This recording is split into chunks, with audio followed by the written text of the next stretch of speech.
Bonsoir à vous. Nous allons parler sur les Noirs qui existaient en Haïti bien avant Christophe Colomb. En Haïti même, ce n'est pas en Amérique. On a l'habitude d'entendre parler de l'existence des Noirs sur tout le continent américain. Mais spécialement, je vais parler des Noirs qui existaient en Haïti même, où je suis, bien avant Christophe Colomb. Cela veut dire bien avant 1492. Donc, mes amis, et selon l'histoire reçue, les premiers Noirs étaient arrivés en Haïti en 1503. Et suite après Christophe Colomb qui était arrivé en 1492. Or, selon l'aveu même de Christophe Colomb, il a vu des Noirs dès son premier arrivée sur l'île d'Haïti. Et d'autant plus, c'est un Noir guinéen qui le conduisait vers Haïti. Un Guinéen, un Noir de la Guinée, chose étonnante. Et on nous cache pas mal de vérités sur notre histoire. Et d'autres livres disent des vérités, mais on les cache. Donc, et pour n'être pas capable de prendre notre destin en main, c'est là le but. Donc, et vous, si vous voulez des preuves irréfutables, restez là où vous êtes. Et je vais citer des documents dans lesquels Christophe Colomb avait consigné des faits avec ses propres mains. Et d'autant plus, et je vais citer d'autres documents ensuite qui citent Colomb et de façon directe. Ce n'est pas des citations indirectes, de façon directe et pour dire et Christophe Colomb avait vu des Noirs en Haïti et dès son arrivée même. Les Européens, cela veut dire les Blancs, pour des raisons impérialistes, ont s'abstenu d'en parler parce que ce sera choqué pour le projet civilisationnel et qu'il voulait mettre en place. Et vous qui voulez savoir tout cela, restez là. Je vais vous revenir.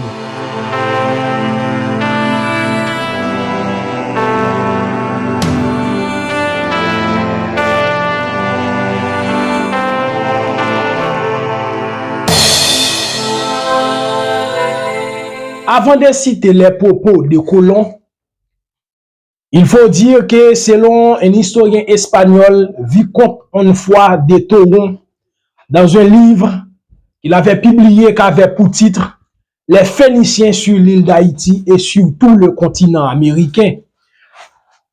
Il a déclaré que les Phéniciens furent venus en Haïti il y a très longtemps.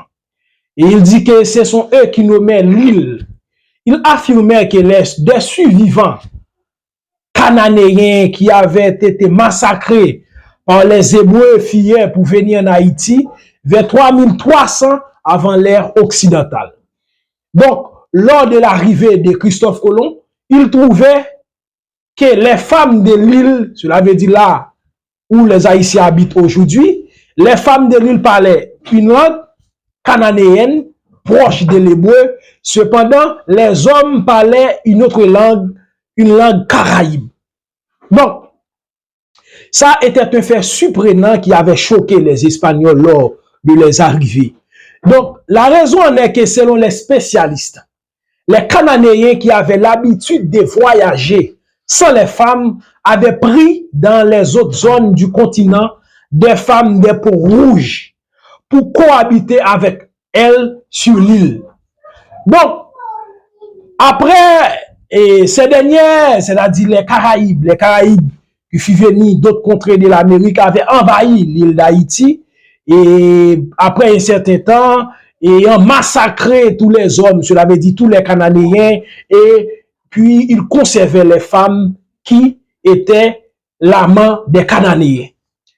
Donc, et c'est pour cette raison, ces Caraïbes-là avaient cohabité ensuite sur l'île avec les femmes, et ensuite, et c'est là ils ont gardé les langues, ça veut dire les Caraïbes, et ensuite, les femmes gardaient les langues des Phéniciens. Et c'est pour cela, le mot même Haïti signifie île des femmes. Île des femmes, cependant, à l'école en Haïti, on dit que le terme veut dire terre haute, terre montagneuse. Mais cependant, le terme veut dire île des femmes selon l'étymologie, l'étude comparative qu'on a fait entre les langues des Taïnos et la langue cananéenne de l'Antiquité. À propos de Christophe Colomb, le travail le plus remarquable qui a été effectué dans ce domaine a été effectué par un Afro-Américain appelé Leo Wene. Et dans un livre qu'il avait publié, qui avait pour titre Africa and the Discovery of America. Cela veut dire l'Afrique et la civilisation de l'Amérique. Et on y apprend que Colomb ne pouvait pas converser avec les rois de l'Amérique parce qu'il ne pouvait pas comprendre le langue. Mais cependant, Léo Winer avait écrit dans le livre dont on vient de citer là, il a dit, naturellement, un homme qui savait l'arabe et un autre qui connaissait le guinéen, comme nous l'avons déjà entendu, était particulièrement apte à converser avec les rois des Indes. Il ne fait aucun doute non plus que beaucoup des étymologies bizarres que nous allons rencontrer proviennent en réalité de ces deux philologues, le marin guinéen et les juifs Torres. Page 12, donc je fais la traduction sur Google Traduction, donc et même si ce n'est pas fiable, mais c'est compréhensible quelquefois, c'est très compréhensible. Donc c'est ce qui a été écrit dans le livre dont on vient de citer. Donc, il est clair, mes amis, si le marin guinéen qui connaît l'Espagne et qui habitait au contact des morts et des Arabes était celui qui conduisait Christophe Colomb en Amérique, cela veut dire certains Noirs d'Afrique qui conduisaient Christophe Colomb en Amérique, un marin africain, et c'est ce même marin africain qui savait la langue des rois de l'Amérique de l'époque de Christophe Colomb, et vous allez voir que les rois avaient compris ce Guinéen. Donc, ceci laisse entendre qu'il y a des contacts, il y a des liens entre les Amérindiens, cela veut dire les peaux rouges qui habitaient l'Amérique et le reste de l'Afrique. Donc, cela veut dire que l'affaire que Christophe Colomb avait découvert l'Amérique n'est pas fiable du tout et c'est un fait qui n'est pas cadré avec les faits historiques. Ensuite, mes amis, il faut dire que non seulement les Africains, entre autres les Maliens, les Guinéens, mais les Arabes voyageaient en Amérique avant Christophe Colomb. Donc, les cotons, les tabacs, les maïs sont transportés en Amérique par le biais des Arabes et des Africains de l'Antiquité. Donc, c'est un fait avéré. Donc, dans ce livre dont on vient de citer là, l'auteur avait démontré tout cela. Donc, dans le livre de Jackson titré Ethiopia and the Origin of Civilization, il y est écrit, Jackson avait dit que nous avons des preuves parfaitement sûres de la présence d'hommes de race éthiopienne en Haïti, de l'Amérique précolombienne. Donc, le père Roman, l'un des premiers missionnaires catholiques à arriver dans le Nouveau Monde, rapporte qu'une tribu d'hommes noirs venus du sud et débarqués en Haïti et qu'ils étaient connus sous le nom de Guaninis noirs.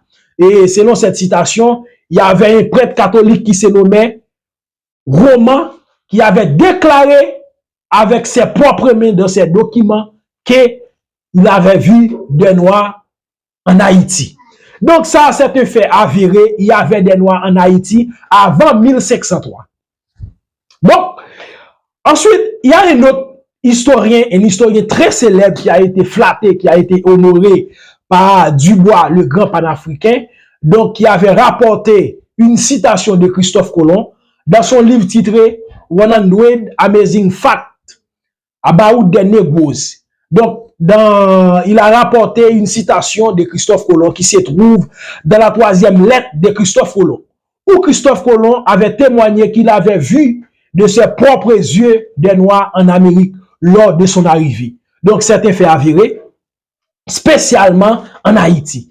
Donc, ensuite, un autre historien, Ivan Van Settima, dans son bouquin titré Before Columbus, donc il rapporte qu'un roi africain nommé Mansa Aboukade, père de Mansa Moussa, l'homme le plus riche du monde, était venu en Amérique.